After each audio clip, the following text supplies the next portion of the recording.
అనగనగా మాధవపురం అనే గ్రామంలో రాఘవుడు అనే ఒక యువకుడుండేవాడు. అతనికి తల్లి గాని తోబుట్టువులు గాని ఎవ్వరూ లేరు. ఉన్న ఒక్కగానొక్క తండ్రి నారాయణ ఇటీవలే అనారోగ్యంతో మరణించడంతో పూర్తిగా ఒంటరివాడైపోతాడు రాఘవుడు. ఇదిలా ఉండగా ఒకరోజు ఆ ఊళ్ళో ఉండే వడ్డీ వ్యాపారి వరదయ్య రాఘవుడి వద్దకు వచ్చి ఇలా అంటాడు. ఏం రాఘవా, మీ నాన్న పోయాడని తెలిసొచ్చాను. నువ్వేం దిగాలు పడకు. చావు పుట్టుకులు ఎవరో ఆపలేరు. కాబట్టి పోయినోళ్ళు మంచోళ్ళు అనుకుని వాళ్ళు ఈ లోకం వదిలిట్టి వెళ్ళిపోయినా కొన్ని పనుల బాధ్యత వాళ్ళ వారసులు తీసుకోవాల్సి ఉంటది. అలాగే మీ నాన్న చనిపోయాడు కాబట్టి ఆయన వదిలిపెట్టి వెళ్ళిపోయిన పనులు పూర్తి చేసే బాధ్యత అతని కొడుగ్గా ఇప్పుడు నువ్వు తీసుకోవాల్సి ఉంటది అని వరదయ్య అనేసరికి రాఘవుకు ఏమీ అర్థం కాదు. దాంతో నెమ్మదిగా వరదయ్యతో ఇలా అంటాడు. అదేంటయ్యా, మా నాన్న వదిలిపెట్టి వెళ్ళిపోయిన పనులా? అలాంటివేమున్నాయి? సరిగ్గా అడిగావు. ఇప్పుడు చెప్తా నేను. అసలు నేను ఈరోజు ఇక్కడికి రావడానికి ఒక ముఖ్యమైన కారణం ఏంటంటే, మీ నాన్న బతుకున్నప్పుడు నా దగ్గర చాలా పెద్ద మొత్తంలో అప్పు తీసుకున్నాడు. కానీ ఆ అప్పు తీర్చకుండానే ఆయన పరలోకానికి వెళ్ళిపోయాడు. కాబట్టి ఇప్పుడు ఆ అప్పు ఎలా చెల్లిస్తావో ఆయన కొడుగ్గా నువ్వే చెప్పాలి. ఏమంటావు అని అనేసరికి ఒక్కసారిగా కంగారు పడిపోతూ రాఘవ ఇలా అంటాడు. అయ్యా, మా నాన్న మీ దగ్గర అప్పు చేశాడా? ఆ సంగతి కనీసం నాకు ఎప్పుడూ చెప్పలేదే. ఇప్పుడు మీకివ్వడానికి నా దగ్గర ఏమీ లేదు. నా దగ్గర ఉన్నది ఈ పాడుపడిపోయిన గుడిసె ఒక్కటి మాత్రమే. ఇక నేను మీ అప్పును ఎలా చెల్లించగలనయ్యా? నువ్వన్నది నిజమే. ఈ గుడిసెను నేనేం చేసుకుంటాను. కానీ అలా నీ అప్పును మాఫీ చేయలేను కదా. కాబట్టి నువ్వు వచ్చి నీ జీవితాంతం నా పొలాల్లో కూలీగా పనిచేయాలి. నేను నీకు ఎటువంటి జీతం ఇవ్వను. కేవలం ఒక పూట భోజనం మాత్రమే ఎడతాను. నా బాకీతో పాటు నీ తండ్రి రుణం కూడా నువ్వు తీర్చినవాడు అవుతావు. ఆలోచించుకో మరి అని సున్నితంగా చెప్పేసరికి రాఘవ్కు ఏం చేయాలో అర్థం కాదు. అయినా కొంచెంసేపు ఆలోచించి వరదయ్యతో ఇలా అంటాడు. సరేనయ్యా, మీకివ్వడానికి నా దగ్గరైతే ఏమీ లేదు. ఇక నా కష్టంతో నా తండ్రి అప్పు తీరుతుందంటే నేను మీరు ఏం చెప్పినా చేయటానికి సిద్ధంగా ఉన్నాను అని వరదయ్య పొలంలో పనిచేయడానికి ఒప్పుకుంటాడు రాఘవ. ఇక ఆ రోజు సాయంత్రం వరదయ్య వద్దకు వెళతాడు రాఘవ. రాఘవ చేతిలో ఒక సంచి పెడుతూ వరదయ్య ఇలా అంటాడు. వచ్చావా? ఇదిగో, ఈ రోజు రాత్రికి ఈ 2 రొట్లు తిని పడుకో. రేపటి తెల్లారుజాము నుంచి నువ్వు లేచి పొలానికి వెళ్ళాలి. ఇక ఏమాత్రం ఆలస్యమైనా పరిణామాలు తీవ్రంగా ఉంటాయి మరి అని హెచ్చరిస్తాడు వరదయ్య. దాంతో రాఘవ ఇలా అంటాడు.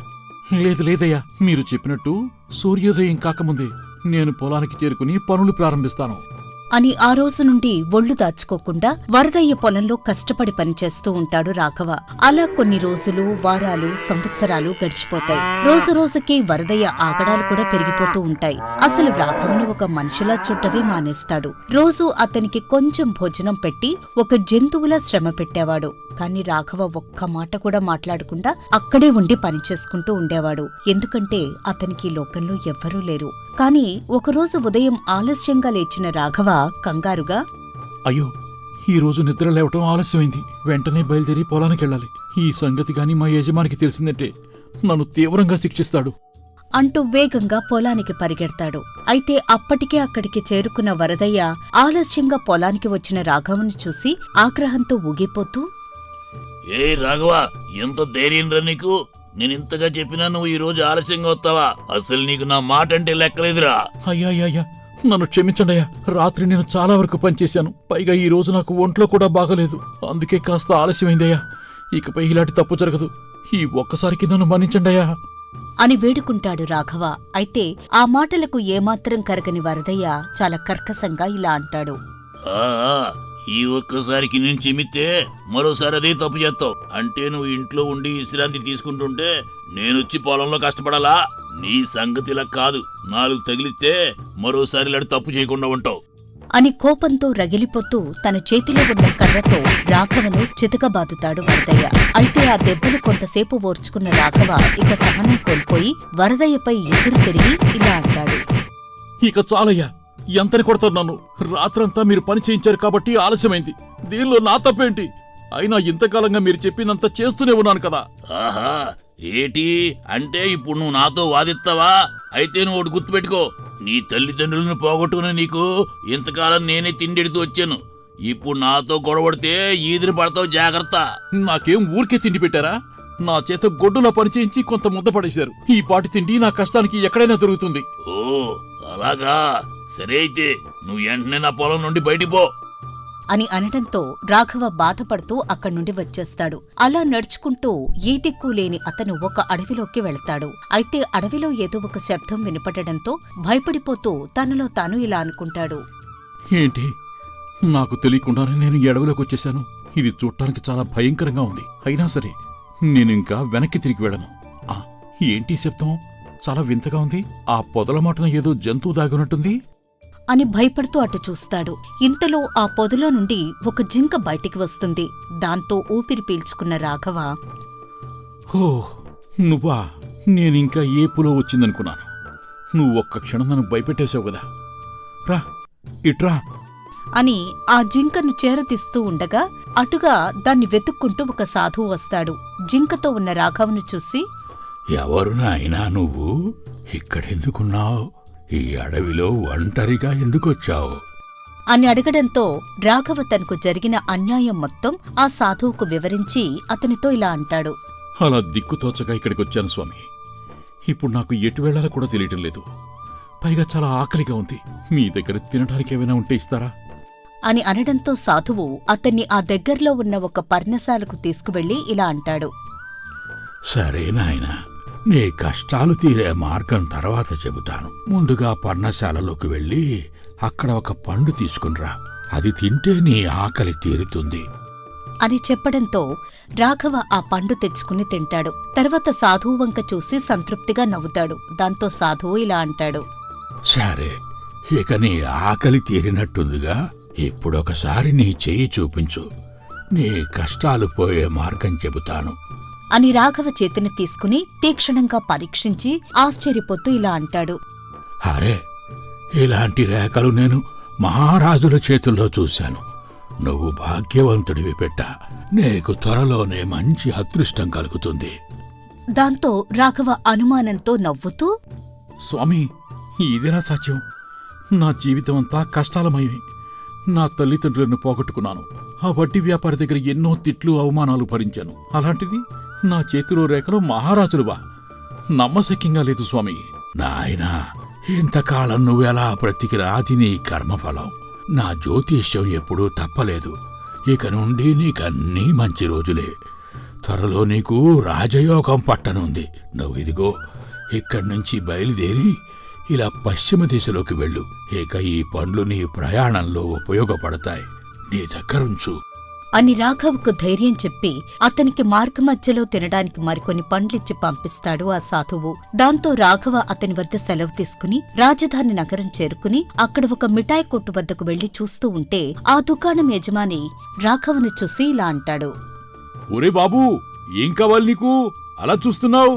మిఠాయి ఏమైనా కావాలా? లేదండి, ఈ మిఠాయి కొనడానికి నా దగ్గర డబ్బులు లేవు. నా మీద దయుంచి నాకు మీ దుకాణంలో ఏదైనా పనుంటే ఇప్పించండి. ఓహో, పని కావాలా? సరే, ఈ మిఠాయిల పెట్టెలు చక్కగా అమర్చు. నా కొడుకు రమేష్ ఈ రోజు పనికి రావడం లేదు. నువ్వు సరిగ్గా సమయానికొచ్చావు. నువ్వు నాకు సాయం చేస్తే ఈ రాత్రికి నువ్వు నాతో ఇక్కడే ఉండొచ్చు అని చెప్పడంతో అలాగే అని పని మొదలుపెట్టి మిఠాయి కొట్టు మొత్తం అందంగా సర్దేస్తాడు రాఘవ. అతని పనితనాన్ని చూసి మెచ్చుకుంటూ ఆ కొట్టు యజమాని బాలాజీ ఇలా అంటాడు. నువ్వు చాలా మంచివాడివి రాఘవా. ఈ రోజు నాతో పాటు భోజనం చేసి మా ఇంట్లోనే ఉండు అని రాఘవను తనతో పాటు తన ఇంటికి తీసుకువెళతాడు బాలాజీ. అయితే రాఘవను చూసి అతని కొడుకు రమేష్ ఇలా అంటాడు. నాన్నా, ఎవరితను? చూడటానికి బికారిలా ఉన్నాడు. ఇంటికెందుకు తీసుకొచ్చావు? రమేష్, కాస్త నోరు అదుపులో పెట్టుకో. ఇతను రాఘవ. నువ్వు ఈ రోజు దుకాణానికి రాకపోయినా నువ్వు చేయాల్సిన పని చేయడంలో ఇతను నాకు చాలా సహాయం చేశాడు. అయినా నువ్వు ఈరోజు ఎందుకు దుకాణానికి రాలేదు? నాయనా, అది మరి నేను కొంచెం పని మీద బయటికెళ్ళానా? అవునవును, నీ పనేంటో నాకు బాగా తెలుసు. నీ పనికిరాని స్నేహితులతోనే కదా. ఇలా కాదు, నీ సంగతి తర్వాత మాట్లాడతాను. రాఘవ, పద, మనం భోజనం చేసి విశ్రాంతి తీసుకుందాం అని వారి ముగ్గురూ భోజనం ముగించి విశ్రమిస్తూ ఉండగా వారికి ఆ రాజ్యంలోని రాజుగారి సైనికుల ద్వారా ఒక ప్రకటన వినపడుతుంది. దాంతో వారు ఆ ప్రకటన వినడానికి ఇంటి బయటకొస్తారు. ఇందు మూలముగా 50 మందికి తెలియజేయనది ఏమనగా, మన రాజకుమార్తె సంయుక్తాదేవి తన స్వయంవరంలో పాల్గొనే యువకులకు ఒక వింత పరీక్ష పెట్టనున్నారు. ఆ పరీక్షను పూర్తి చేసే యువకుడిని ఆమె వివాహం చేసుకుంటారు. ఆసక్తి గల యువకులు రేపు ఉదయం రాజమహల్కు రావలసిందిగా మనవహో అని దండోరా వినపడడంతో వారి ముగ్గురూ ఒకరి ముఖాలొకరు చూసుకుంటారు. ఇక బాలాజీ తన కొడుకుతో ఇలా అంటాడు. అలా బలాదూర్లు తిరగడం బదులు వెళ్లి ఆ యువరాణి ఏం పరీక్ష పెడుతుందో చూడరాదు. అదృష్టం కలిసి వస్తే నిన్నే ఆ యువరాణి పెళ్లి చేసుకోవచ్చు కదా. అలాగేనన్నా, నువ్వు చెప్పినట్లే ప్రయత్నిస్తాను. ఏమో, ఎవరికి తెలుసు, నా అందం చూసి ఆ రాజకుమార్తె నన్నే వరించవచ్చునేమో. అదే మరి, అలాంటి అతి మాటలే వద్దు. నిన్ను ప్రయత్నించమని చెప్పానంతే.